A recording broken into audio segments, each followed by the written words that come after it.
Deep in the Colorado wilderness, where the nearest neighbor is 40 miles away, a 12-year-old boy named Samuel discovers something that will change his life forever. Left behind when his family moved on without him, Samuel stumbles upon the decaying remains of an old homesteader's cabin, hidden beneath towering pines. The roof has collapsed, the walls are crumbling, and wild animals have claimed it as their own. Most children would see only decay and danger. Samuel sees possibility. With winter closing in and nowhere else to go, he makes a decision that defies all logic. Armed with only a rusty hammer, a handful of bent nails, and the survival skills his grandfather taught him, Samuel begins the impossible task of rebuilding the forgotten structure. Day by day, board by board, he transforms decay into hope. But here's the part no one saw coming. How did one child accomplish what would challenge grown men? Before we get back to it, tell us where you're listening from. And if this story moves you, make sure you're subscribed, because tomorrow, I have something truly special in store for you. Samuel had always been different from other kids his age, though he never understood why until the day his family left him. The morning sun cast long shadows across the gravel driveway of his distant cousin's house when he realized the terrible truth. His parents had gone in the night, taking his younger sister, but leaving behind nothing more than a hastily scribbled note and $27 tucked into his worn-out backpack. The note, in his mother's careful handwriting, explained that times were hard, that they couldn't afford to feed everyone, and that his cousin Marta would take good care of him. But cousin Marta had troubles of her own. Her husband had lost his job at the lumber mill, and 3 days after Samuel's parents disappeared, she put him in her rusty pickup truck with a bag of stale sandwiches and drove him to the edge of the national forest. "You're a smart boy, Samuel," she said, her voice thick with guilt and desperation. "Your grandpa taught you things. You'll figure it out." And then she was gone, leaving behind nothing but a cloud of dust and the fading sound of her engine. Alone at the forest's edge, Samuel felt the weight of abandonment settle over him like a heavy blanket. But beneath the hurt and confusion, something else stirred. His grandfather's voice, as clear as mountain water, echoed from the summer before, when Samuel had spent weeks at the old man's cabin, learning skills other kids his age spent playing video games. "A man's worth isn't measured by what others give him," his grandfather would always say, his calloused hands guiding Samuel's small fingers as they learned to tie knots, identify edible plants, and read the sky for weather. It's measured by what he can build with his own 2 hands when everything else is taken away.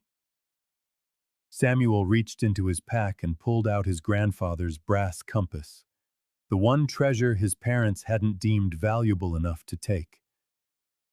The needle pointed steadily north, but more than direction, it offered a precious connection to the man who had believed in him when no one else seemed to. The compass led him deeper into the wilderness than any 12-year-old should ever venture alone. For 3 days, he survived on wild berries, stream water, and the jerky his grandfather had taught him to make during their last summer together. He built small shelters from pine boughs, started fires with flint and steel, and moved carefully through terrain that would challenge even seasoned hikers.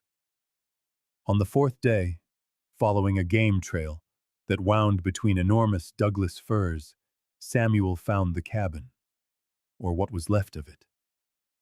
The structure stood in a small clearing where wildflowers had once grown in organized rows, now choked by weeds and thorns. The roof had caved in completely, and one wall leaned precariously inward. The windows gaped like empty eye sockets, their glass long ago claimed by time and weather. Most people would have seen only ruin and decay. Samuel saw potential. He approached slowly, the way his grandfather had taught him to approach any unknown situation. Wildlife had indeed taken over. Fresh deer droppings littered the floor, and claw marks on the remaining walls suggested bears had used the structure for shelter. But beneath the rubble and neglect, Samuel could see good bones. The foundation stones were solid, carefully mortared by someone who understood building for permanence. The main support beams, though weathered, were still straight and strong. Inside the crumbling frame, partially buried under fallen timbers, Samuel discovered a water-stained photograph in a cracked frame. The image showed a family much like his own, a father, a mother, and two children, standing proudly in front of the cabin when it was new. The mother held an infant, while a boy about Samuel's age stood beside his father, both wearing expressions of hope and determination. The photograph stirred something deep in Samuel's chest. Here was proof that people had built dreams in this place. They had believed in the future enough to build a home with their own hands. The fact that they had eventually left didn't diminish the courage it had taken to try. As darkness fell on his fourth day alone, Samuel made a decision that would define the rest of his life. Instead of pushing deeper into the wilderness or trying to find his way back to civilization, he would stay. He would rebuild what had been lost. He would prove to himself and to the memory of his grandfather that a person's worth was truly measured by what they could build with their own two hands. That first night, sleeping on a bed of pine boughs within the ruined walls, Samuel listened to the sounds of the wilderness around him. Owls called in the darkness, and somewhere in the distance, a wolf howled its loneliness to the stars. But for the first time since his parents had left, Samuel didn't feel alone. He felt a purpose. The photograph of the unknown family was propped on a rock near his makeshift bed, and in the light of his small fire, Samuel studied their faces. He wondered what had driven them away, what dreams had died in this place. But more importantly, he wondered what new dreams could be born here. His grandfather's compass lay beside the picture, its brass surface glowing in the firelight. Tomorrow, the real work would begin. Tomorrow, he would start to build something that would last. Dawn broke cold and clear over the mountain clearing, painting the ruined cabin in shades of gold and amber. Samuel awoke to the chattering of squirrels in the nearby trees and the distant cry of a hawk circling overhead. His body ached from sleeping on the hard ground, but his spirit felt lighter than it had in weeks. For the first time since he'd been left behind, he had a purpose. He rose slowly, brushing pine needles from his clothes, and approached the cabin with fresh eyes. In the light of day, the damage looked even more extensive than he'd first realized. The entire eastern wall had buckled inward, and what remained of the roof was tilted at a dangerous angle over the interior space. Debris filled every corner: rotted timbers, rusted hardware, and years of accumulated leaves and animal nests. But Samuel had learned from his grandfather to look past the surface problems to the potential that lay beneath. The foundation was solid stone, laid with a kind of careful craftsmanship that spoke of permanence and pride. The main support posts, hewn from massive pine logs, still stood straight and true, despite decades of neglect. Someone had built this place to last. Moving carefully around the perimeter, Samuel began to take inventory of what could be salvaged and what would need to be replaced entirely. He found the remains of a hand-dug well. Its wooden cover had long since rotted away, but the stone-lined shaft still held clear water 20 feet down. A root cellar, dug into the hillside behind the cabin, remained structurally sound. Though it was filled with debris, it was while clearing the rubble from what had once been the main room that Samuel made his most important discovery. Wedged between two fallen roof beams, protected by an oilcloth wrapper, was a leather-bound journal. The cover was water-stained and mildewed, but the pages inside were still largely legible. Samuel opened it carefully, his heart pounding as he read the first entry, written in a neat, masculine hand. May 1943. Started building our new home today. Mary says I'm a fool for building so far from town, but after what I saw in the war, I need the peace only these mountains can provide. The nightmares are getting worse, and the doctors say the quiet might help. Little Tommy helped me carry stone for the foundation. He's only 8, but he has the makings of a fine worker. Samuel's hands trembled as he turned the pages, reading about the daily struggles and small victories of building a life in the wilderness. The writer's name was James Morrison. He was a soldier, returned from the Second World War. The journal chronicled months of hard labor as James and his family built their dream home, log by log, stone by stone. June 3, 1943. Finished the foundation today. Mary came up with the baby, Sarah, and a picnic lunch. She's starting to believe this crazy dream might actually work. Tommy wants to learn carpentry, so I'm teaching him the hand tools. Says he wants to build his own cabin one day. Entry after entry revealed a man wrestling with his own demons while building a thing beautiful for his family. James wrote of sleepless nights when the memories of the war returned, and quiet mornings when the work helped soothe his troubled mind. He described teaching his son, Tommy, the very skills Samuel's own grandfather had passed down. How to read the grain of wood, how to fit joints without nails, how to respect the materials and the land. August 12, 1943. The walls are up and the roof is on. Tommy and I set the windows today. Real glass windows Mary ordered from Denver. The light pouring in makes the whole place feel alive. I think we might actually make it here. The nightmares are fewer now. But as Samuel read deeper into the journal, the entries began to change. James wrote of harsh winters, failed crops, and a growing isolation. Mary missed her family back east. Tommy was struggling with his correspondence school lessons. The optimism of the early entries gradually gave way to doubt and despair. November 18, 1945. Mary has made her decision. She's taking the children to her mother's in Ohio. She says the mountains are no place to raise a family, that I'm being selfish keeping them here. Maybe she's right. Maybe some dreams cost too much. The final entry, dated December 1st, 1945, was short and heartbreaking. Locked up the cabin today. Mary and the kids are gone. The quiet is unbearable now, even for me. Maybe one day Tommy will come back and understand what I was trying to build here. Maybe one day someone will finish what we started.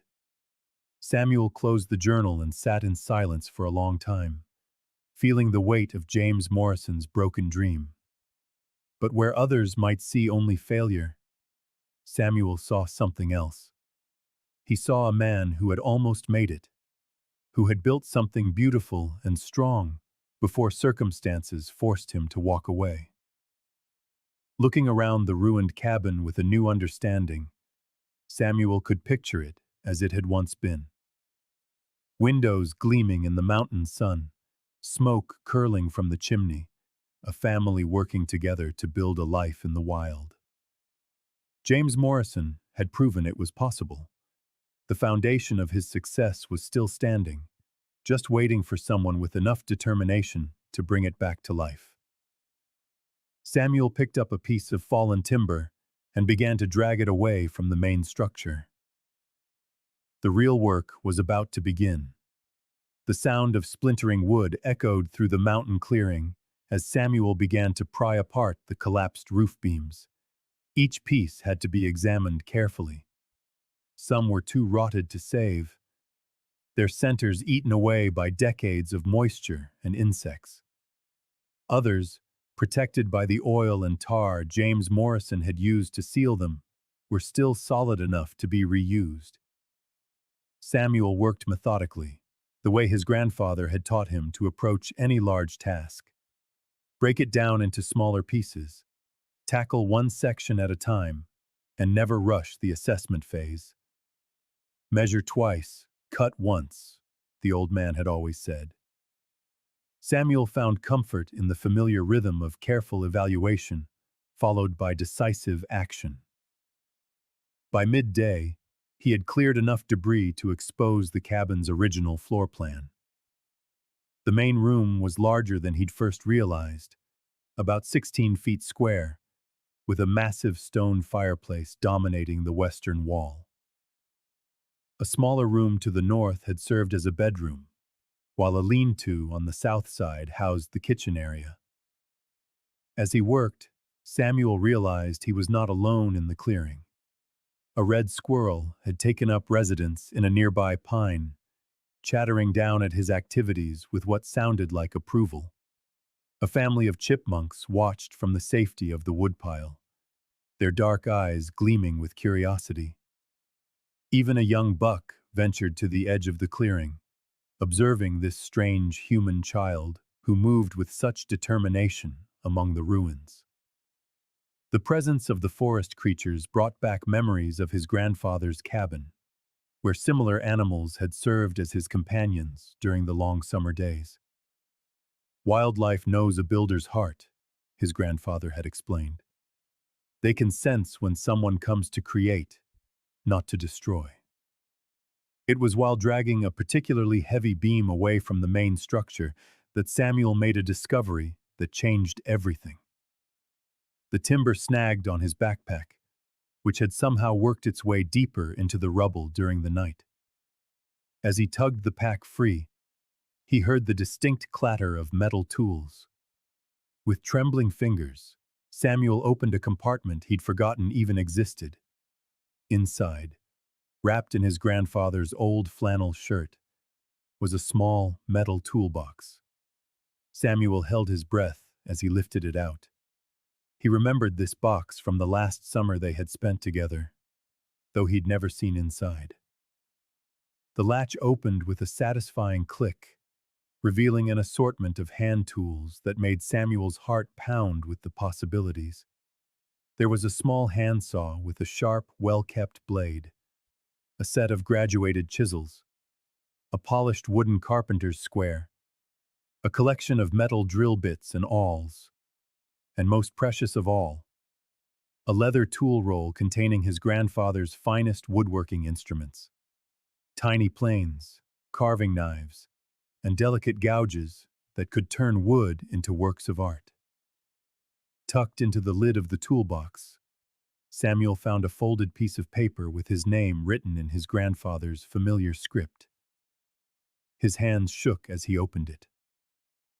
Samuel, if you are reading this, then you have found yourself in a situation where these tools might mean the difference between giving up and going on. I always knew you had a builder's hands, and I hope I taught you enough about using them to make something good in this world. These tools belong to my father and his father before him. Now they are yours. Use them well, and remember that the most important tool is the one between your ears. With love, grandfather. Samuel sat back on his heels, awed by the magnitude of this gift. His grandfather had known somehow, even before Samuel himself had realized it, that these tools would be needed. The old man had prepared for this moment, stowing the toolbox where Samuel would find it, just when hope seemed most distant. With a renewed sense of purpose, Samuel began to sort through the salvageable materials. James Morrison had been a skilled builder, and much of his work could be preserved with careful restoration. The main support posts were sound, needing only minor repairs. Several logs could be reused once the rotten chinking between them was removed. Even some of the hand-split shingles from the collapsed roof were in good condition. Using his grandfather's square, Samuel began to sketch out a plan for the reconstruction. He would start with the foundation, ensuring it was level and properly drained. Then he would rebuild the frame, incorporating the timbers that could be saved from James Morrison's original work. The walls would go up section by section, and finally, he would tackle the complex geometry of the roof. As the afternoon wore on, Samuel fell into the meditative rhythm of purposeful work.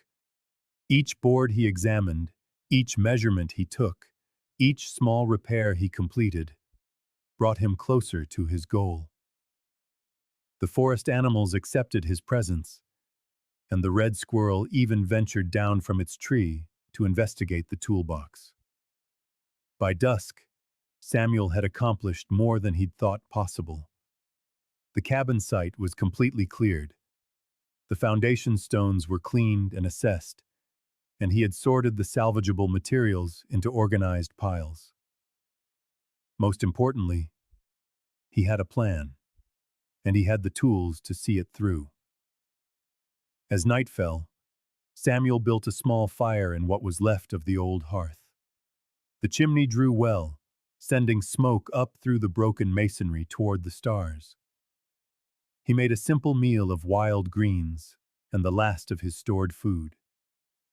Afterwards, he spent the evening in the firelight, examining each tool in his grandfather's collection and planning the work that lay ahead. Tomorrow, the real building would begin. The sound that woke Samuel on his sixth morning in the wilderness was unfamiliar. A rhythmic clanging that seemed to come from somewhere over the eastern ridge.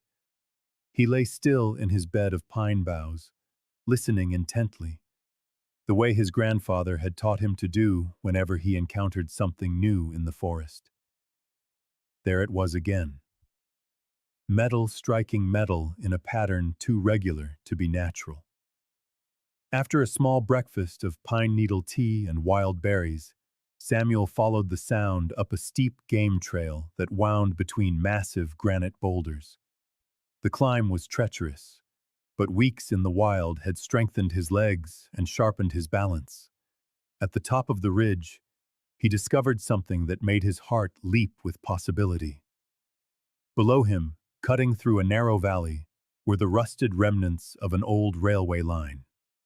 The rails themselves were long gone, likely salvaged during one of the wars when metal was scarce, but the railroad ties remained. Hundreds of them stretched into the distance, a wooden path through the forest, and scattered along the abandoned roadbed were the pieces of metal that once held the rails in place. Iron spikes, steel plates, and heavy bolts that chimed like bells when the wind stirred them. Samuel scrambled down into the valley, his mind already buzzing. The ties were made of the finest hardwood, treated with creosote to resist rot and insects. They would make perfect foundation beams for his rebuilt cabin. The metal hardware could be reshaped into hinges, brackets, and reinforcements that would make his construction stronger than anything James Morrison could have managed with hand tools alone. But salvaging the materials would require more than just enthusiasm. A single railroad tie weighed over 200 pounds, far too heavy for a 12-year-old boy to move on his own. Samuel would need to think like an engineer, using leverage and ingenuity to accomplish what brute force could not. He spent the morning studying the problem, walking the length of the abandoned tracks and cataloging what was available. Near what was once a water stop tower, he found the remains of a loading platform and the rusted frame of a handcar. Most of the cart had been stripped away, but the iron wheels and axle assembly remained intact. Samuel returned to his cabin site and retrieved his grandfather's tools, along with some rope he'd salvaged from the wreckage. The next 3 days were a careful work of engineering, constructing a makeshift sled that could transport the heavy ties down the mountain. Using the principles his grandfather had taught him about mechanical advantage, Samuel built a system of pulleys and levers that allowed him to move objects many times his own weight. The work was exhausting and often dangerous. One tie slipped from his makeshift sled and nearly crushed his leg. Another time, the rope snapped under the strain and he went tumbling backwards into a patch of thorns. But with each successful haul, Samuel's confidence grew. He was learning skills that went beyond anything his grandfather had taught him, solving problems through trial and error and careful observation. As he worked, Samuel found himself developing a relationship with the forest animals who had initially watched him with suspicion.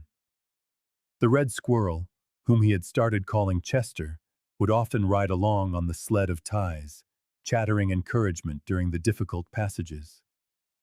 A family of raccoons discovered that his work sometimes unearthed grubs and insects, and they began to follow his activities like a cleanup crew. Most surprising was the young black bear, who appeared on his 10th day of hauling. Samuel's first instinct was fear, but the bear showed no aggression. Instead, it seemed curious about the strange human activities in its territory. Samuel remembered his grandfather's advice about wildlife. Respect them, give them their space, but don't assume they mean you harm unless they show it. The bear, which Samuel took to calling Bruno, became a regular observer of the construction work. He seemed particularly fascinated by the mechanical aspects of Samuel's engineering solutions, sometimes sitting for hours watching the pulley systems at work. Samuel found the creature's presence strangely comforting, as if even the most powerful residents of the forest approved of his project.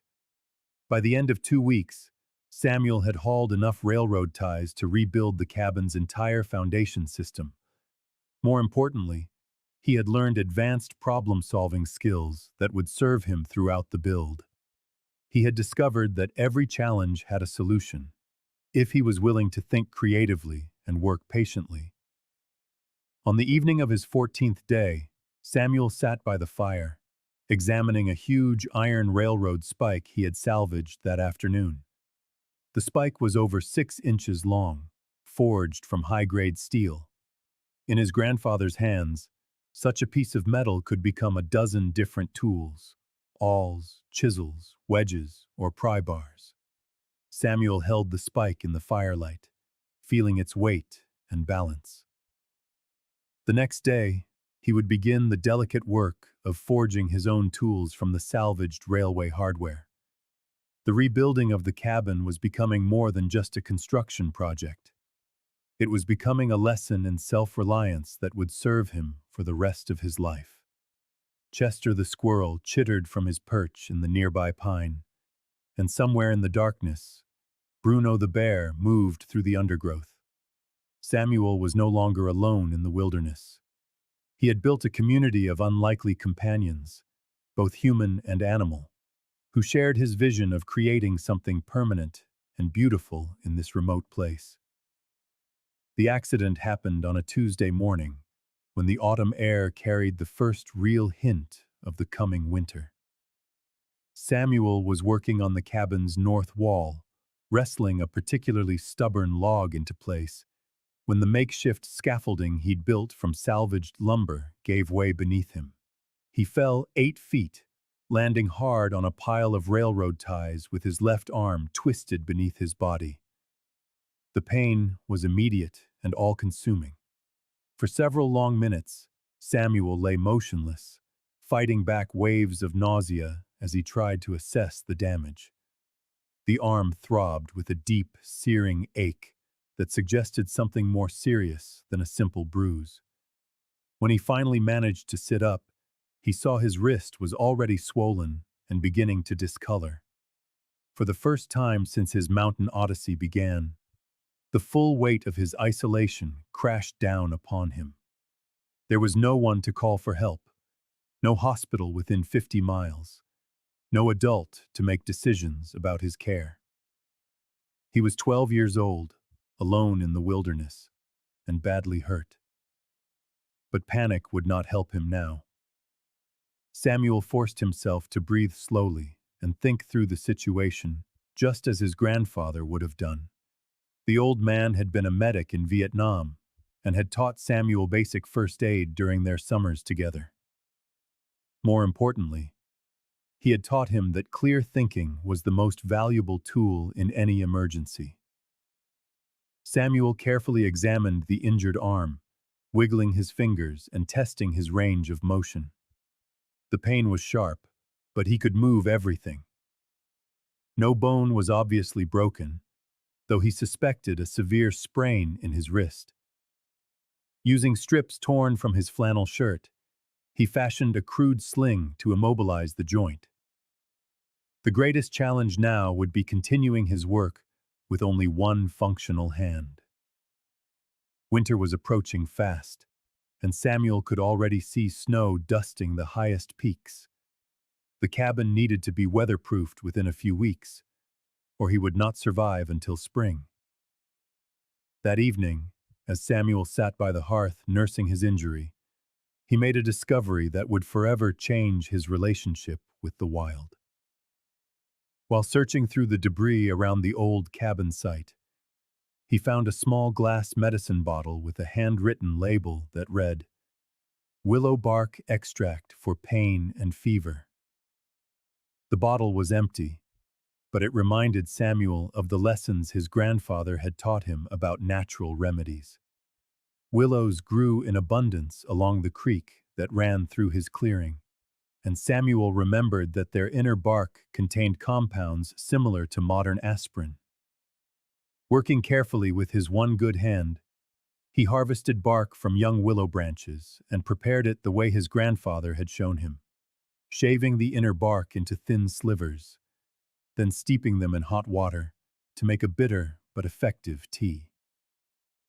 The willow bark tea did indeed ease his pain, but more importantly, the process of preparing it connected Samuel to generations of people who had lived and healed with the land. James Morrison had likely used similar remedies during his time in the cabin. The indigenous peoples had certainly used these same plants for thousands of years before European settlers ever arrived. In the days that followed, as Samuel adapted his work methods to accommodate his injury, he found himself paying attention to the natural world in new ways. He noticed which plants the deer ate, which berries the birds preferred, and which areas of the forest provided the best materials for different purposes. The wilderness was no longer just a backdrop for his construction project. It was a vast library of knowledge, waiting to be read by anyone willing to learn its language. Working with one hand forced Samuel to become more ingenious in his building methods. He developed new ways to leverage heavy timbers into place, created pulley systems that required less direct strength, and learned to pace himself more carefully. The injury, which had seemed like a catastrophe, had become a teacher, showing him that limitations could fuel creativity rather than defeat it. Chester the squirrel seemed to sense Samuel's vulnerability and began to stay closer to the worksite, as if standing guard. Bruno the bear appeared more frequently, sometimes sitting at the edge of the clearing for hours, a huge and strangely comforting presence. Even the ravens who lived in the high pines began to drop twigs and small objects near Samuel's work area, as if contributing to the construction effort. As his wrist slowly healed over 2 weeks, Samuel realized his relationship with the mountain wilderness had fundamentally changed. He was no longer just surviving in it or building upon it. He was becoming part of it, learning to read its moods and seasons, understanding its rhythms and resources. The old medicine bottle sat on a shelf he had built inside the partially reconstructed cabin, a memento of the knowledge that linked him to all who had ever called this place home. Samuel was not the first person to face challenges here, and he wouldn't be the last. But he was learning that the land itself was a teacher, offering its lessons to anyone brave enough to listen and humble enough to learn. Samuel was chopping firewood behind the half-rebuilt cabin when he heard a sound that had become foreign to his ears after weeks of solitary life in the wild. A human voice calling for help. The cry was faint and desperate, coming from somewhere beyond the eastern ridge, where the old rail lines snaked through the forest. Dropping his axe, Samuel listened intently. The shout came again, closer this time, accompanied by the sound of someone crashing through the underbrush, with no regard for stealth or safety. Samuel's first instinct was to hide. He had grown accustomed to the isolation and wasn't sure he wanted to share his secret project with the outside world. But his grandfather's voice echoed in his memory. A man's character is measured by what he does when no one is watching, and by how he treats those in need of help. Samuel grabbed his water bottle and a handful of wild berries and headed toward the sounds of distress. He found the stranger collapsed beside the old railway tracks. A man in his 60s, wearing expensive hiking gear that was torn by thorns and rough travel. Blood seeped through a makeshift bandage on his left leg, and his face was pale with exhaustion and pain. "Please!" the man gasped when he saw Samuel approaching. "I've been lost for 2 days. My GPS failed and I took a bad fall yesterday. I think my leg might be broken." Samuel knelt beside the injured hiker, his mind automatically shifting to the emergency procedures his grandfather had taught him. The man's breathing was shallow but steady, and his pulse was rapid but strong. The leg injury looked serious, but not life-threatening. "My name is Samuel," he said, offering the man his water. "Let me take a look at your leg." The hiker's eyes widened as he truly looked at Samuel for the first time. "You're just a kid. What are you doing out here all alone?" "Same thing as you, I suppose," Samuel replied diplomatically. "Trying to get by." He carefully examined the injured leg, noting the swelling and the unnatural angle that suggested a fracture below the knee. "This needs proper medical attention, but I can help stabilize it for now." As Samuel worked to splint the man's leg, using techniques his grandfather had taught him, the hiker watched his young rescuer with growing astonishment. "You seem to know what you're doing. Are you camping nearby?" Samuel pointed back toward the clearing where his cabin reconstruction project was taking shape. "I live there." When the man saw the partially rebuilt structure, his reaction was not what Samuel expected. Instead of surprise or concern about a child living alone in the wilderness, the hiker's face filled with recognition and something that looked like reverence. "My God," he whispered, "that's Jim Morrison's place. I never thought I'd see it again." Samuel paused in his work on the splint and looked up at his patient. "You knew James Morrison?" "Knew him." The man gave a weak laugh. "Jim Morrison saved my life in Korea. I'm Henry Walsh. We served together in the 2nd Infantry Division." He pulled a set of tarnished dog tags from under his shirt. "Jim gave me these when he thought he wasn't going to make it through a particularly rough battle. He said his family should know what happened to him if I made it home." "And did he?" Samuel's hands trembled slightly as he finished securing the splint. "He made it home, built this cabin for his family." Henry nodded slowly. "I heard about that. Heard he was trying to start over, escape the nightmares and the crowds. A lot of us had a hard time readjusting after the war. Jim had it harder than most. He saw things, did things that no man should have to carry alone." Over the next few hours, as Henry rested and regained his strength, he told Samuel stories about James Morrison that the journal had never revealed. Jim had been a demolitions expert, skilled at both building and destroying with equal expertise. He was also a man haunted by the destruction he had caused, desperate to create something beautiful and lasting to balance the scales of his conscience. Jim was the best combat engineer I ever knew, Henry said, accepting another cup of the willow bark tea Samuel had prepared. He could build a bridge out of bamboo and rope that would hold a tank, or level a mountainside with explosives and timed precision. But what he really wanted was to build something that would last, something that would shelter the people he loved, instead of destroying the people he was ordered to fight. As evening fell, Henry examined Samuel's reconstruction work with the eyes of someone who understood both construction and the man who had originally built there. "You're doing good work, son." Jim would be proud to see his place being restored with such care and skill. Samuel helped Henry make his way down to the clearing, where the injured man could rest more comfortably while they decided on a plan to get him to a doctor. But before they reached the cabin, Henry made an observation that shifted Samuel's understanding of his entire project.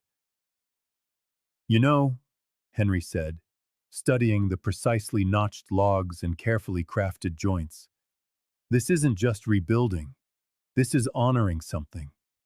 Jim always said that every building carries the soul of its creator. You're not just fixing his cabin, son. You're completing his dream." The first snowflakes began to fall on a gray October morning as Samuel fitted the handmade weather vane to the newly completed roof of the cabin. From his perch 20 feet off the ground, he watched the delicate white crystals drift down through the pine boughs, each one a harbinger of the brutal winter that would soon descend upon the Colorado mountains. Henry Walsh had been gone for 3 days, airlifted out of the woods by a search and rescue team that Samuel had helped summon using Henry's emergency beacon. Before he left, Henry had given Samuel something precious: James Morrison's original military dog tags, and a promise to keep the boy's location a secret until spring. "A man needs to finish what he starts," Henry had said. Jim would understand that better than anyone. Now, as home, alone again in his mountain refuge, Samuel felt the weight of the approaching winter like a physical presence. The weather vane he was installing had been forged from an old railroad spike, its arrow pointing steadfastly north, toward the already snow-capped peaks. It would serve as both a functional tool for reading the wind patterns and a symbol of his resolve to weather whatever storms came his way. The cabin was almost ready, but almost wouldn't be enough when the temperature dropped below freezing and the snow began to accumulate in earnest. Samuel had perhaps 2 weeks to finish the critical weatherproofing, seal the last gaps between the logs, install the final windows he'd salvaged and repaired, and ensure his chimney would draw properly in all conditions. Working with a renewed urgency, Samuel tackled each remaining task with methodical precision. He mixed chinking from clay he'd found along the creek bed, adding lime from crushed limestone, and hair from a wild horse he had befriended. The mixture would seal the spaces between the logs, preventing wind and moisture from penetrating the walls. The windows presented a particular challenge. Samuel had found several intact window frames in the cabin's wreckage, but most of the glass was shattered. Using techniques he'd learned from his grandfather and honed through trial and error, he cut new panes from a sheet of flat glass salvaged from an old truck windshield he'd found near the rail line. Each piece had to be measured precisely, scored patiently, and set carefully. As he worked, Samuel found himself thinking about the stories Henry had shared about James Morrison.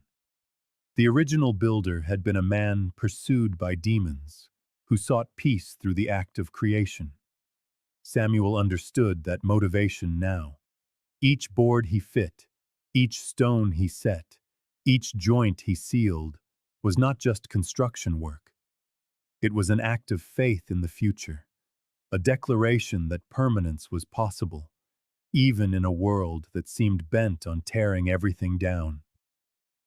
The animals of the forest, who had become his companions, seemed to sense the urgency of his work. Jester the squirrel spent less time chattering and more time gathering nuts for the winter. Bruno the bear appeared more frequently, as if checking on Samuel's progress before beginning his own preparations for hibernation. Even the ravens worked with an unusual intensity, gathering materials for winter nests and caching food in secret locations.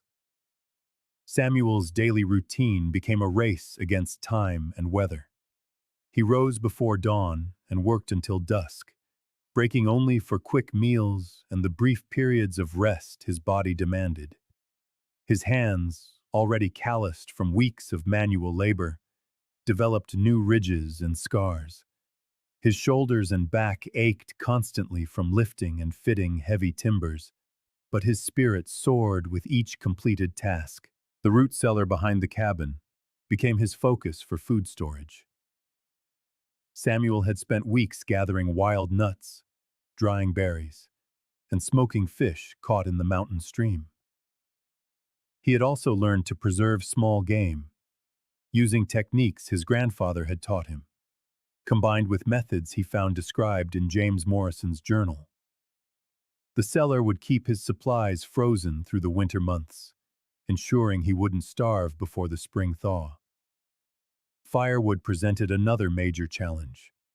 Samuel calculated he would need at least 10 full cords of seasoned wood to heat the cabin through a mountain winter. Working alone with hand tools, cutting and splitting that much wood seemed impossible. But Samuel had learned that impossible was just another word for difficult, and that difficult problems yielded to patience and determination. He established a rhythm: mornings for construction work while his energy was highest, afternoons for cutting and splitting wood, and evenings for maintenance tasks like sharpening tools and mending gear. Each day brought visible progress, but each day also brought the temperature a few degrees lower and the snow line a few hundred feet closer to his elevation. On the night he installed the last window, sealing the final major opening in his fortress against the winter, he stepped back and looked at what he had accomplished. The cabin stood solid and square, its walls tight and its roof secure. Smoke rose steadily from the chimney, and a warm light glowed in the windows that would hold back the worst the mountains could offer. Samuel touched the arrow of the weather vane as it swung in the evening breeze, pointing toward the challenges to come. Winter was coming, but he was ready. The storm began as a whisper of wind in the tops of the pine trees, so soft that Samuel almost missed it as he carved the final details on a small wooden cross he had been working on during the long evenings. He had carved the cross from a piece of wood salvaged from James Morrison's original construction, intending it as a memorial to the cabin's first builder and a symbol of gratitude for his own survival. But the whisper of the wind swelled to a moan, then a howl, and by midnight, the first blizzard of winter was unleashing its full fury upon the mountain wilderness. Samuel had weathered mountain storms before, but nothing had prepared him for the raw power of this early-season hurricane of snow and wind. The cabin shuddered under the assault. Wind-driven snow found every tiny crevice in the construction, creating small drifts in corners where Samuel thought he had achieved a perfect seal. The temperature plunged so rapidly that the hearthstones contracted with sharp, cracking sounds, and frost began to bloom on the interior walls, despite the fire blazing in the hearth. Samuel spent that first night in constant motion, moving through the cabin, monitoring for problems and making small repairs as needed. A sheet of the metal roof tore loose and had to be wrestled back into place with additional nails hammered in amidst the gale. A window frame shifted slightly under the pressure, demanding fresh caulking to maintain its seal. The chimney drew inconsistently as the wind shifted, at times filling the cabin with smoke that stung his eyes and made his throat burn. By dawn, 3 feet of snow had accumulated around the cabin walls, and the storm showed no sign of weakening. Samuel realized with a growing sense of dread that this might be more than a typical early winter squall. The weather vane he had installed spun uncontrollably, unable to settle in any direction as the wind whipped and eddied around the clearing. On the second day, the true test began. The weight of the accumulating snow strained the roof's structure, and Samuel could hear the beams groaning under the load. He had built a sturdy roof, following James Morrison's original design and reinforcing it with additional supports, but he had never expected it to face such conditions so early in the season. Working by firelight, Samuel used techniques his grandfather had taught him for emergency repairs. He braced the ceiling joists with extra supports cut from his carefully stored supply of lumber, redistributing the load and creating new points of support where the strain seemed greatest. Most importantly, he remained calm and worked methodically, never allowing panic to cloud his judgment. The third night brought the storm's most perilous phase. The wind reached speeds that seemed impossible, shaking the entire cabin like a toy in the hands of a furious giant. Samuel lay awake, listening to the trees crashing down in the surrounding forest. Massive pines that had stood for decades were felled with thunderous booms. Sometime during that endless night, Samuel realized his survival was no longer a certainty. The cabin was holding, but just barely. If the roof collapsed or the walls gave way, he would face the storm with only the clothes on his back and whatever supplies he could grab in the final moments. The nearest shelter was 40 miles away, over terrain that would be impossible to cross. It was then that Samuel picked up the wooden cross he had been carving, holding it in his hands as he had seen his grandfather do in moments of uncertainty. The old man hadn't been particularly religious, but he understood the power of ritual and symbol to focus the mind and fortify the spirit. "If I don't make it through this," Samuel whispered to the wooden cross, "let someone find this place and know that I tried. Let them know that James Morrison's dream was worth rebuilding, even if I wasn't strong enough to carry it forward." But as dawn broke on the fourth day, the wind began to moderate. The snow still fell, but without the driving force that had made it a weapon. Samuel ventured outside for the first time in 3 days and found a world transformed. The cabin was encircled by a blanket of snow that reached nearly to the windows. Drifts against the north wall stood taller than Samuel himself. Most importantly, the cabin had held. Every joint was firm, every window intact, every support beam strong and solid. The roof showed no signs of stress damage, and the chimney continued to draw properly, despite being nearly buried. Standing in the doorway, gazing out at a wilderness made alien by the storm's fury, Samuel felt a profound sense of accomplishment that went beyond mere survival. He had built something that could withstand the worst nature could offer. More than that, he had proven to himself that the skills and values his grandfather had taught him were not just old-fashioned wisdom, but practical tools for creating something permanent in an impermanent world. Samuel placed the wooden cross on a shelf beside the photograph of James Morrison. A reminder that some dreams are strong enough to survive any storm. Spring came to the mountains like a gentle awakening after a long dream. Samuel first noticed it in the changing quality of the light filtering through his cabin windows. It was no longer the harsh glare of sun on snow, but the softer illumination of longer days and melting ice. The sounds changed, too. The drip of water from the eaves, the distant murmur of the creek running free again, and somewhere in the forest, the tentative calls of birds returning from their winter refuges.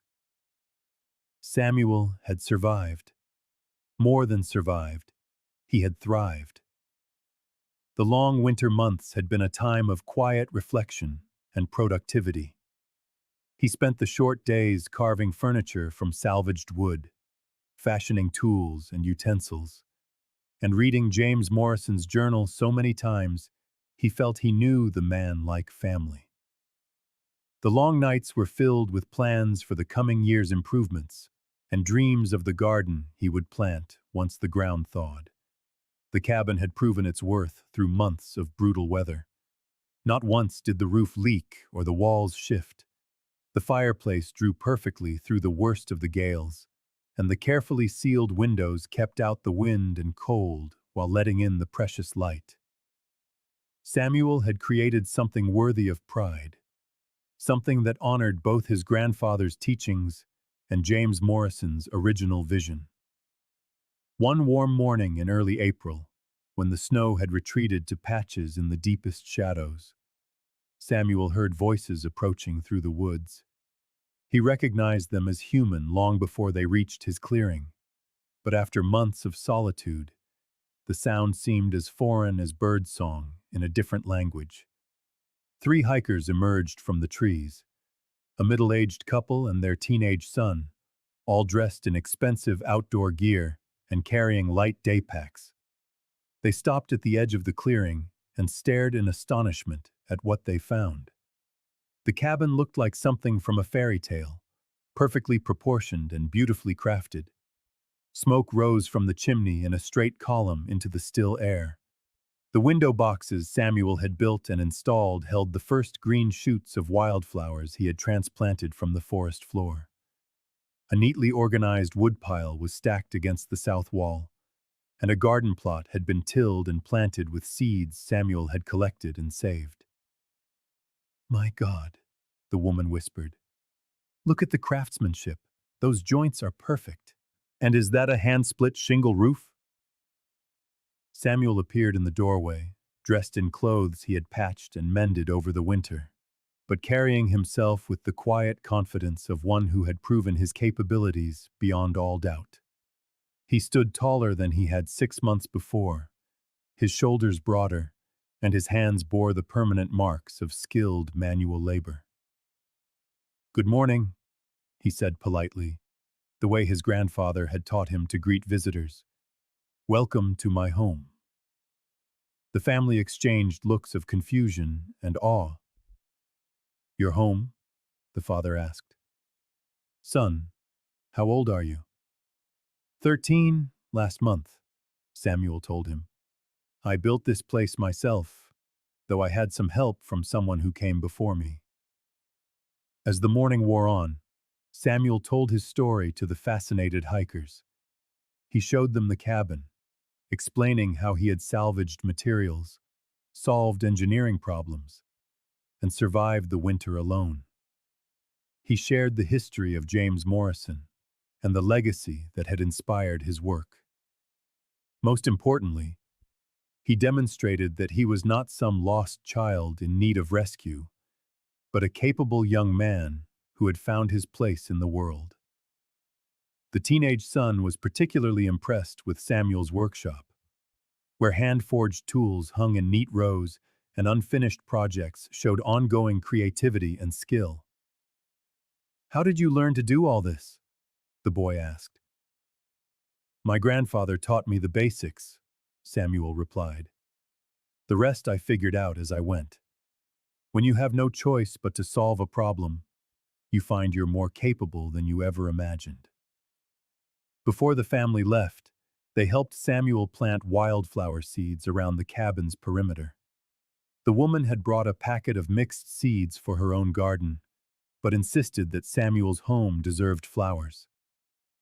As they worked together in the warm earth, Samuel felt a connection to the wider world he hadn't experienced since he'd been left behind. "You're going to stay here?" the father asked, as they prepared to continue their hike. Samuel looked around at the clearing where he had spent the most transformative months of his life. The cabin stood solid and welcoming, a testament to the power of determination and skill. The surrounding forest had become as familiar as his own heartbeat. This place had become more than a shelter. It had become a home, in the deepest sense of the word. "For now," Samuel said, "there's still work to do, and I want to see how the garden grows." As the hikers disappeared back into the forest, Samuel stood beside his cabin, holding a handful of wildflower seeds. Tomorrow, he would plant them in the spots that needed color. Next week, he would start on the lean-to addition he had planned. Next month, he would begin the project of building furniture for the second room. Samuel had learned that a home wasn't something you were given, but something you created with your own hands and filled with your own dreams. The wildflower seeds were just the beginning. The discovery happened by chance, as the most meaningful discoveries often do. Samuel was digging a new drainage channel to direct the spring runoff away from the cabin's foundation when his shovel struck something harder than dirt or rock. Kneeling in the rich earth, which smelled of melted snow and waking life, he carefully cleared away the soil to reveal a carved cornerstone, buried under decades of accumulated debris. The stone was granite, likely quarried from the nearby mountains, and someone had taken considerable time to shape and engrave it. On its face, etched in letters deep enough to withstand time and weather, Samuel read, "J. Morrison, 1943, built with hope." Below the inscription, someone had carved a simple symbol, two hands clasped in partnership, representing the cooperation between the builder and the land that made a permanent shelter possible. Samuel sat back on his heels, overwhelmed by the weight of this discovery. It wasn't just James Morrison's signature on his work. It was his declaration of faith in the future. His belief that what he was creating would outlast the hardships that had driven him to seek peace in the wilderness. The cornerstone had been laid with ceremony and intention, marking the moment a dream became real. Working carefully through the afternoon, Samuel excavated around the stone until he could see how it had been positioned within the original foundation. Morrison had set it in the southeast corner, where the morning sun would touch it first each day.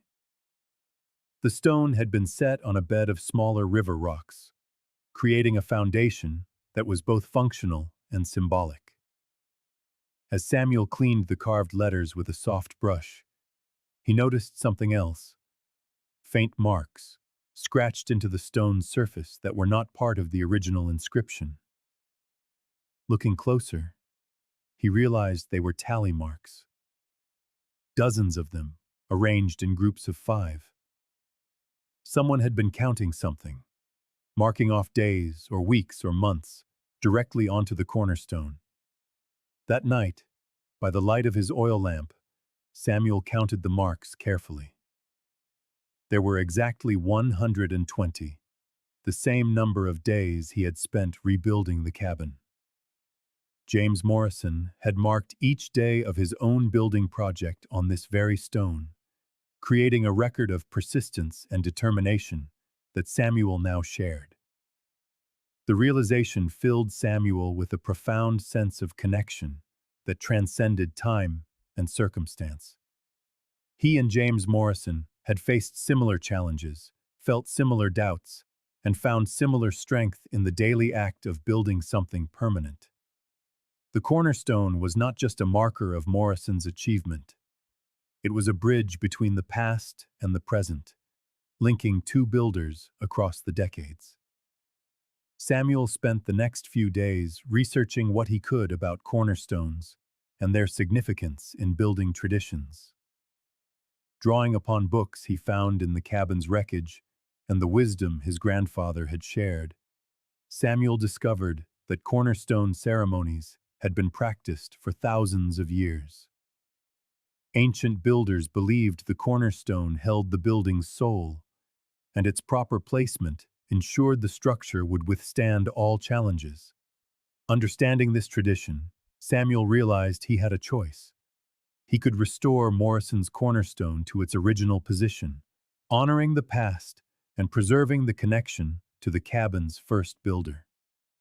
Or, he could place his own cornerstone alongside Morrison's, marking his own contribution to the building's history. The decision came to him during an early morning walk through the forest.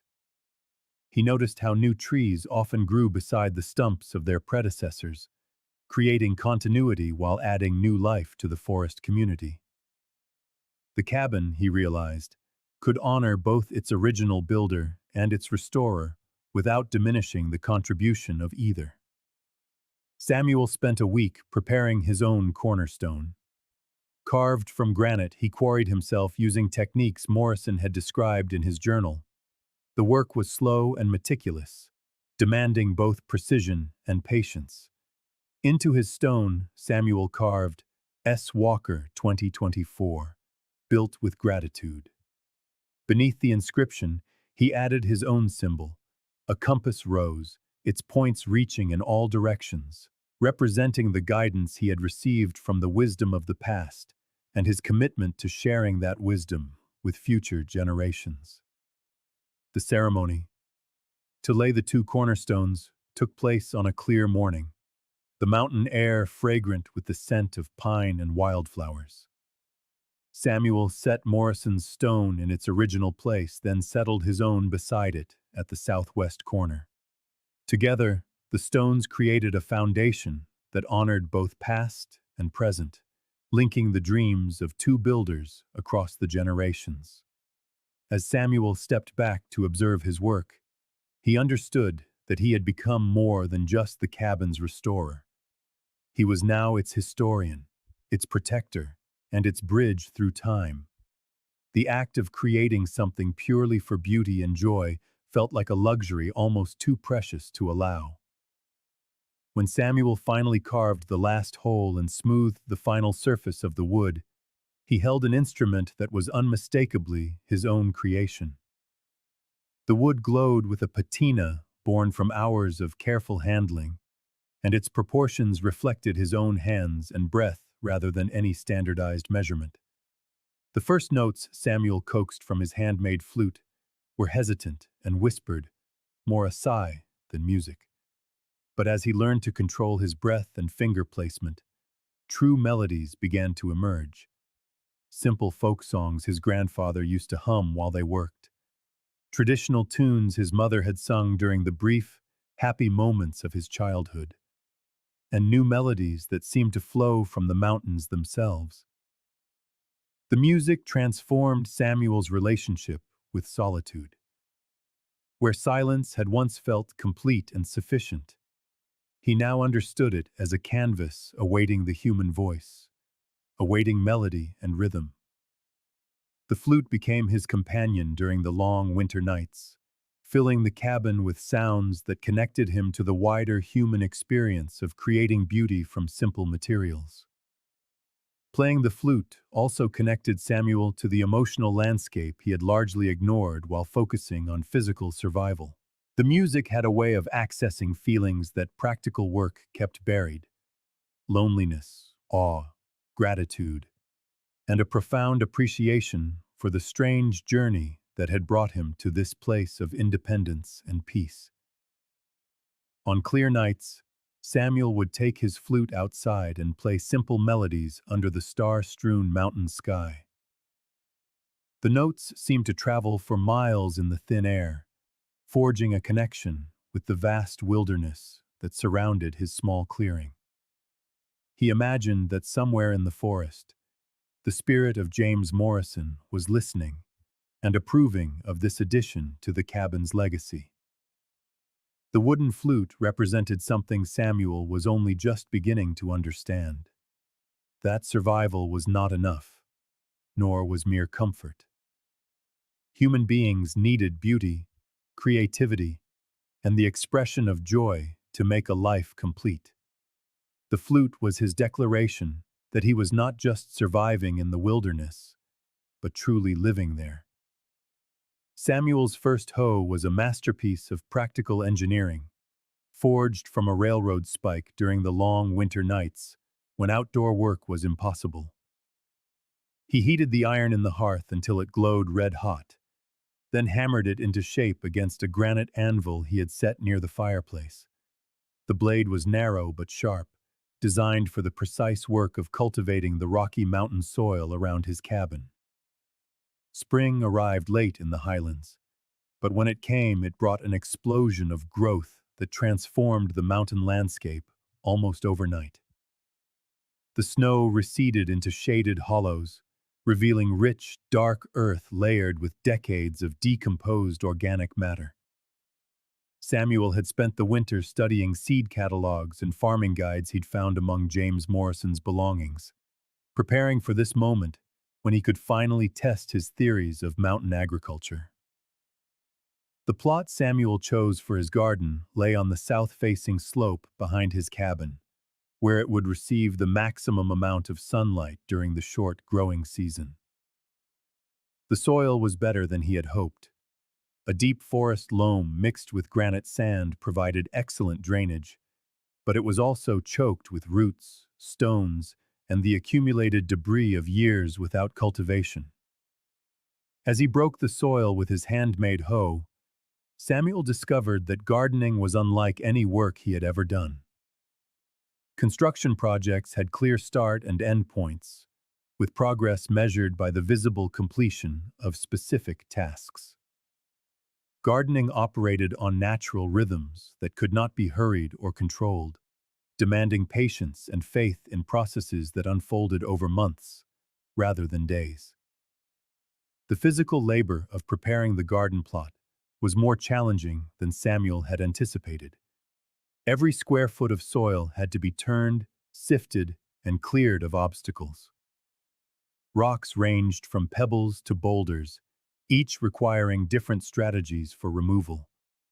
The root systems of nearby trees had to be cut back and pulled out without damaging the living trees themselves. Organic matter had to be worked in evenly to ensure consistent fertility. Samuel worked section by section, completing small areas entirely before moving on to new ground. His grandfather's voice echoed in his memory. Good farming starts with good soil preparation. You can't shortcut the groundwork and expect solid results. Each day brought visible progress, but also revealed new challenges that demanded creative solutions. The seeds Samuel planted came from several sources. Some were commercial varieties he had discovered in Morrison's abandoned supplies, carefully stored in sealed tins that had protected them from moisture and pests.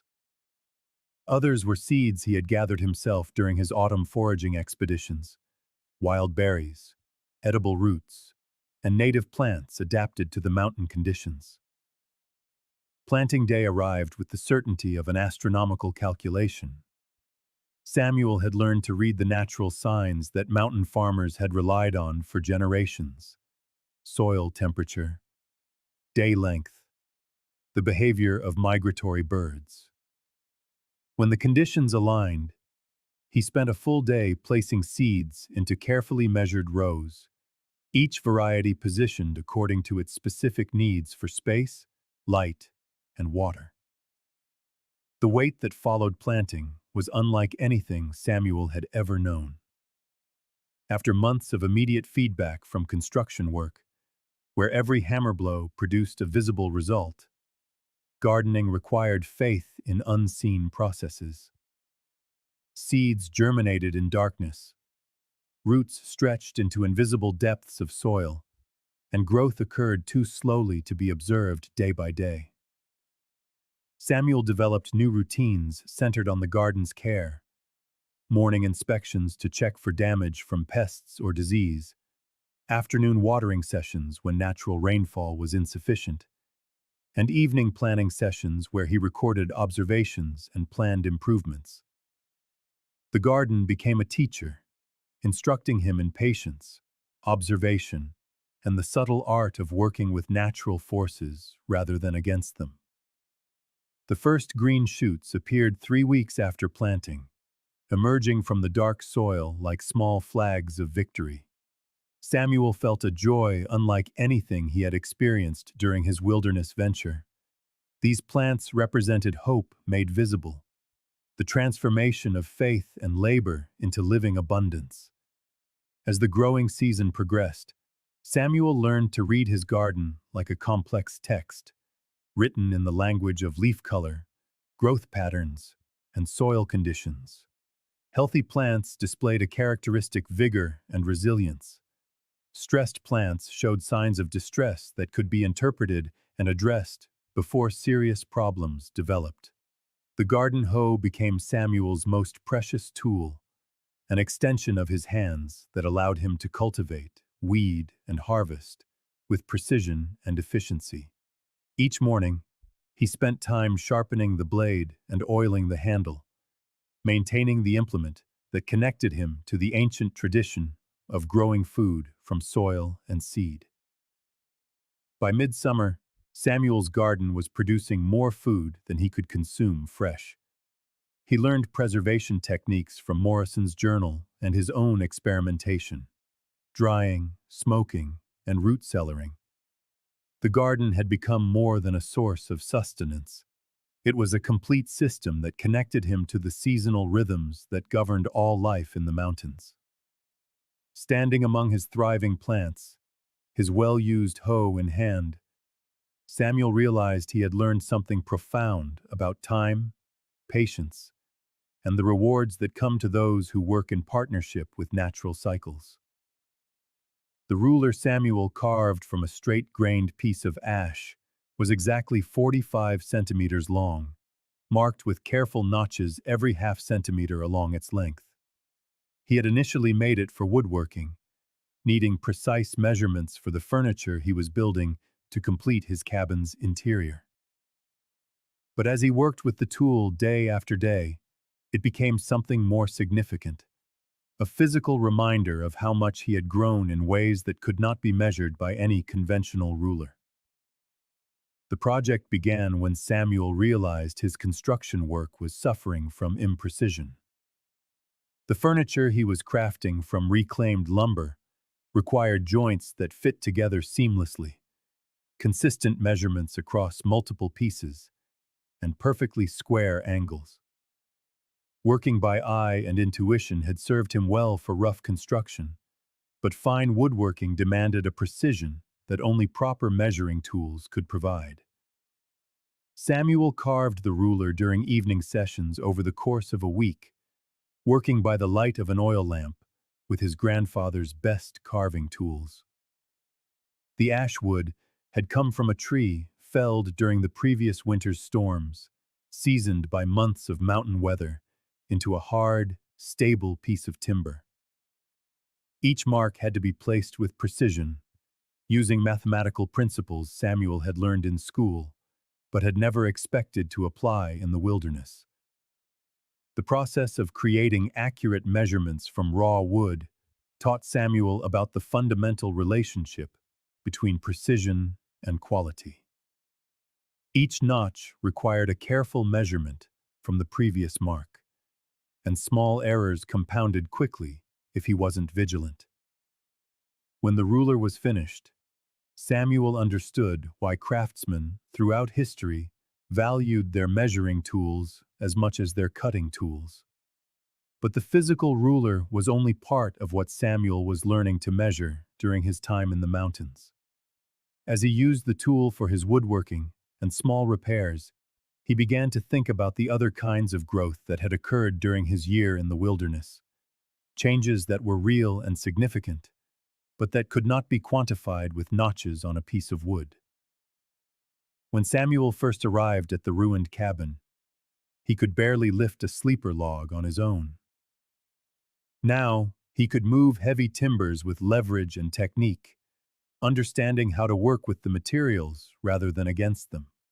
His hands, once soft and clumsy with tools, had developed calluses and muscle memory that came from months of skilled manual labor.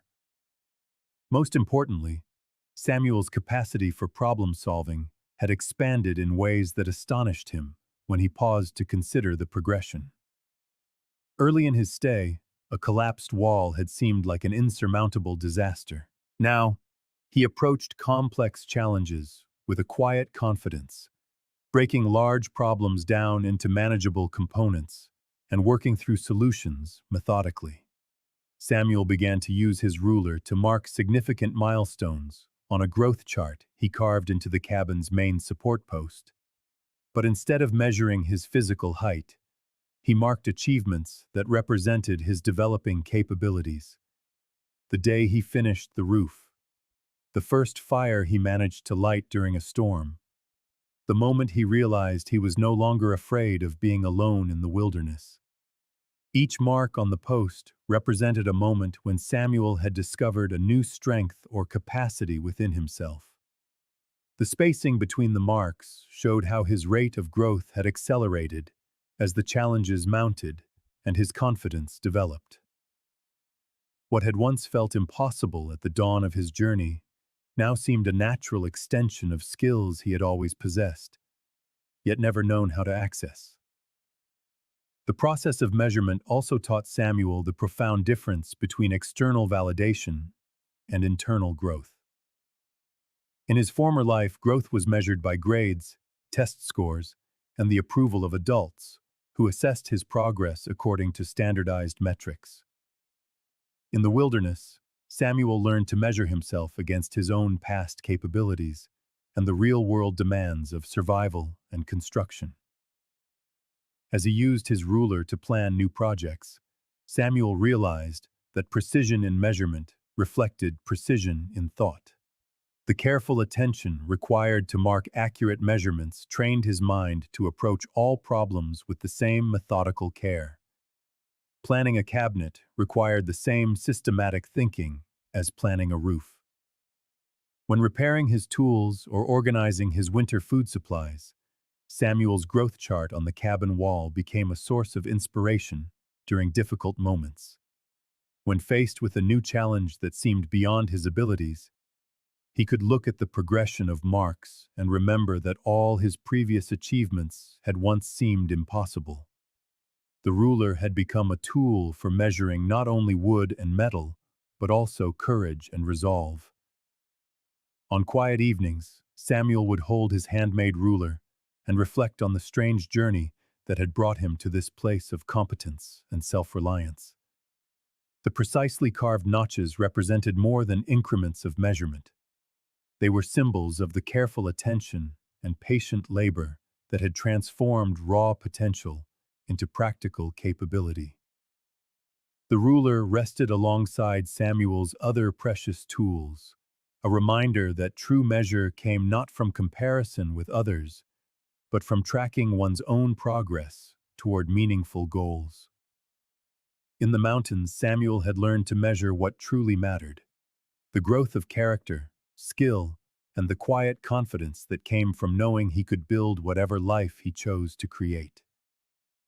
The chisel Samuel used to carve his builder's mark into the main beam of his cabin had been forged from the same railroad spike that provided the metal for his garden hoe.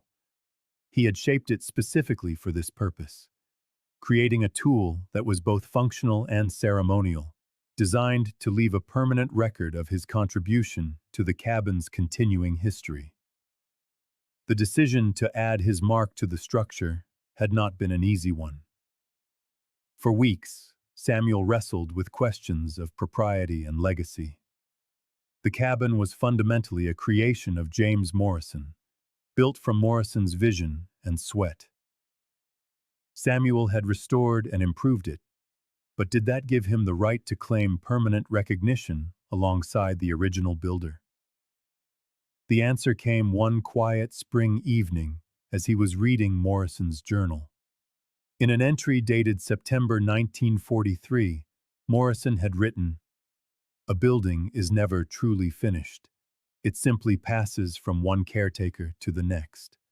One day another man will work on these walls, and I hope he understands that he is not just maintaining a structure, but continuing a conversation between builders across time." Morrison had intended for others to add their contributions to his work. The cabin was designed to grow and evolve, to meet the needs of those who cared enough to maintain and improve it. Samuel's restoration was not a violation of Morrison's legacy, but the fulfillment of his hopes for the structure's future. Samuel chose to place his mark on the main support beam that ran along the cabin's ridgeline, the timber that bore the greatest structural load and would be the last component to ever need replacement. He selected a spot where the wood was smooth and unblemished, close enough to Morrison's original carpenter's marks to show the connection, but distinct enough to represent his own contribution. The mark Samuel designed for himself was simple yet meaningful. An 8-pointed compass rose, representing the guidance he had received from all directions during his wilderness journey. The symbol acknowledged the teachings of his grandfather, the example of Morrison, the wisdom of the forest animals, and the lessons learned from the land itself. At the center of the compass rose, Samuel carved his initials and the year of his restoration. The carving itself required 3 nights of careful work. Samuel wanted the mark to be deep enough to last for decades, but not so deep as to weaken the structural beam. Every cut had to be precise, following the grain of the wood to prevent splintering and ensure the lines were clean and permanent. As he worked, Samuel found himself thinking about the nature of legacy and permanence. The physical marks he was carving would outlast his own presence in this place, carrying his story forward to whoever might discover the cabin in the years or decades to come. But the true legacy was not in the carved symbols, but in the skills and values that guided the work. Samuel had learned from his grandfather that true building was about more than creating structures. It was about developing the character and capabilities that made lasting construction possible. The cabin represented not just a shelter, but proof that determination, skill, and respect for one's materials could overcome seemingly impossible challenges. Working by lamplight with the sharp chisel, Samuel carved more than just his initials into the beam. He was inscribing a record of transformation, marking the place where an abandoned child had become a capable young man. The mark would serve as an inspiration for future builders who might face their own seemingly impossible challenges. On the last night of carving, Samuel added one more element to his builder's mark: a small date palm. The symbol his grandfather had taught him represented growth and resilience in harsh conditions. The palm tree would remind anyone who found the mark that Samuel had not just restored a building, but had become stronger through the process. When the carving was finished, Samuel stepped back and examined his work alongside Morrison's original marks. The 2 sets of symbols complemented each other, telling the story of a building that had been loved by multiple generations of builders. Morrison's marks spoke of hope and determination in the face of post-war trauma. Samuel's marks spoke of resilience and growth in the face of abandonment and isolation. Samuel understood that he had become part of something larger than his individual story. The cabin now carried the dreams and efforts of 2 builders, each contributing their unique skills and perspectives to the structure's evolution. Future builders would add their own marks, continuing the conversation between craftsmen across time. The carved symbols gleamed in the lamplight, fresh cuts in aged wood that would darken and weather until they were indistinguishable from the original construction. Samuel's mark would age into permanence, becoming part of the cabin's fundamental identity rather than a superficial addition. Putting away his carving tools, Samuel felt the satisfaction of having completed something that would outlast his own life. His builder's mark was more than decoration or ego. It was a promise to future generations that someone had cared enough to build well, and an invitation for others to continue the tradition of craftsmanship and dedication that made enduring beauty possible. The GPS device sat on Samuel's workbench like an artifact from another civilization. Its black plastic casing and digital screen were alien among the hand-carved tools and natural materials that filled his workshop. The family of hikers who had visited the previous week had accidentally left it behind, and when they returned to retrieve it, they found Samuel examining the device with the same careful attention he would give an unusual piece of wood or an unfamiliar plant. "Keep it," the father had said when Samuel offered to return the GPS. "A boy living out here alone ought to have some way to find his bearings if he gets lost." The man meant well, but Samuel could see in his eyes the assumption that a wilderness life was inherently dangerous and unpredictable, requiring technological support for safety. Samuel politely thanked the family, but made no promises about using the device. After they had gone, he spent an evening exploring its functions, marveling at the small screen that could display his exact location anywhere on Earth. The technology was impressive, representing decades of scientific advancement and engineering sophistication, but it also represented something that unsettled Samuel in ways he was only beginning to understand. The GPS worked by connecting to satellites orbiting high above the Earth, part of a vast technological network that made location finding automatic and easy. Samuel could press a few buttons and know exactly where he was, which direction he was facing, and how to navigate to any destination programmed into the device's memory. The device did away with the need to read maps, use a compass, or pay careful attention to the natural landmarks that had guided human navigation for thousands of years. Samuel placed the GPS next to his grandfather's brass compass, studying the contrast between the old and new approaches to finding one's way in the world. The compass was simple, reliable, and completely independent of any external systems.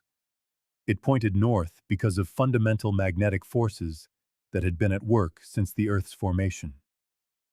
The GPS needed satellites, computer networks, and electrical power, all of which could fail or be denied. More importantly, the compass required Samuel to think and observe, building skills that made him more capable and self-reliant. Using the GPS would make navigation easier, but it would also make Samuel more dependent on systems he did not understand and could not repair or maintain. In the days that followed, Samuel found himself thinking about the broader implications of choosing between traditional skills and modern conveniences. The mountain wilderness had taught him that capability was more valuable than comfort, that understanding processes was more important than simply accessing results.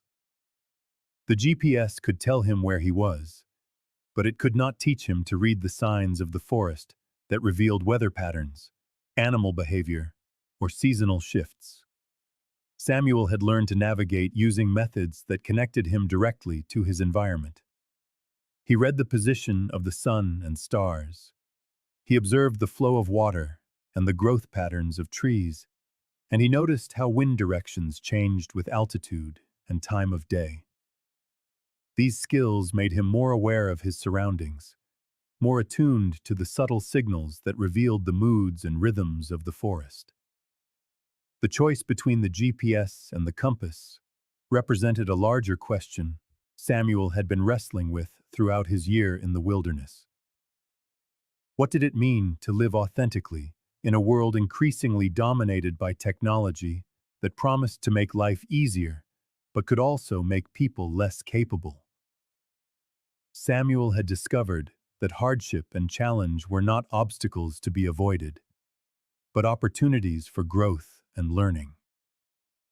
The hard work of rebuilding the cabin had developed his strength and skills.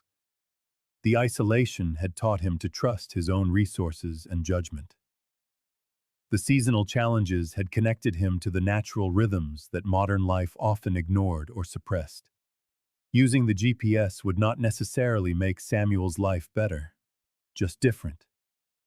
He would gain convenience but lose the satisfaction that came from developing traditional skills. He would have easier access to precise location data, but less intimate knowledge of the landscape surrounding his home. After a week of reflection, Samuel made his decision. He carefully packed the GPS device and placed it in his supply cache, where it would be available if a genuine emergency required its use. But for his everyday navigation and exploration, he would continue to rely on his compass, his growing knowledge of local landmarks, and the observational skills that connected him directly to his mountain environment. The choice felt right in ways Samuel could not fully articulate. He was not rejecting technology out of stubbornness or fear, but choosing the tools and methods that served his deeper goals of self-reliance and connection with his environment. The GPS was an impressive achievement of human ingenuity, but it was not the right tool for the life Samuel was building in the mountains. Standing on the ridge above his cabin, the brass compass in his hand, Samuel felt the satisfaction of knowing exactly where he was through his own observations and skill. The compass pointed north with the same reliability it had shown his grandfather, connecting Samuel to generations of navigators who had found their way through careful attention to the world around them. The welcome mat Samuel braided from dried grasses and wildflower stems took shape slowly over the course of the autumn evenings. Each strand was woven with the care and attention he had learned to bring to all his handiwork. The materials came from the meadow behind his cabin, where he had spent the summer cultivating vegetables and where wild plants had offered to share the space of his garden. Samuel had never thought to make a welcome mat until a comment from his most recent visitors, an elderly couple who had hiked up from the valley to see the legendary cabin built by a child. The woman had paused on his doorstep and remarked, "Every proper home needs a welcome mat. It's the first thing that tells visitors they've come to a place where hospitality matters." The observation had struck Samuel as profound. For the past year and a half, his focus had been entirely on survival, construction, and self-sufficiency. He had created a structure that could shelter him through the mountain winters and provide everything he needed for an independent life. But he had not consciously thought about creating a home in the deeper sense, a place that offered warmth and welcome to others. The braiding technique Samuel used for the mat was one of his own devising, an experiment that combined the rope-making methods he had learned with the intricate basketry patterns he'd discovered in his grandfather's old books. Each strand had to be carefully selected for its strength and pliancy, then woven into the growing design with a tension that was firm, yet forgiving, never so tight as to make the mat rigid and uncomfortable underfoot. Working by firelight as the days grew shorter, Samuel discovered a meditative calm in the repetitive motions of the weave. His hands moved with an unconscious grace through the familiar patterns, while his mind wandered, tracing the journey that had brought him to this place of peace and belonging. The abandoned boy who had stumbled upon the ruined cabin seemed like a different person now, someone he remembered with a gentle fondness, but who he no longer was. The transformation had been gradual, but profound. Samuel had arrived in the wilderness as someone defined by what others had done to him, abandoned by his parents, rejected by distant relatives, forced to survive on his own, without a choice. The cabin project, however, had given him the opportunity to define himself by what he could accomplish, rather than by what he had endured. Every blade of grass woven into the welcome mat represented a small victory in this process of self-creation. The meadow grass had grown strong and supple because Samuel had learned to work with the soil and the seasonal rhythms that governed growth. The wildflowers had prospered because he had created an environment where both the cultivated and the wild could flourish together.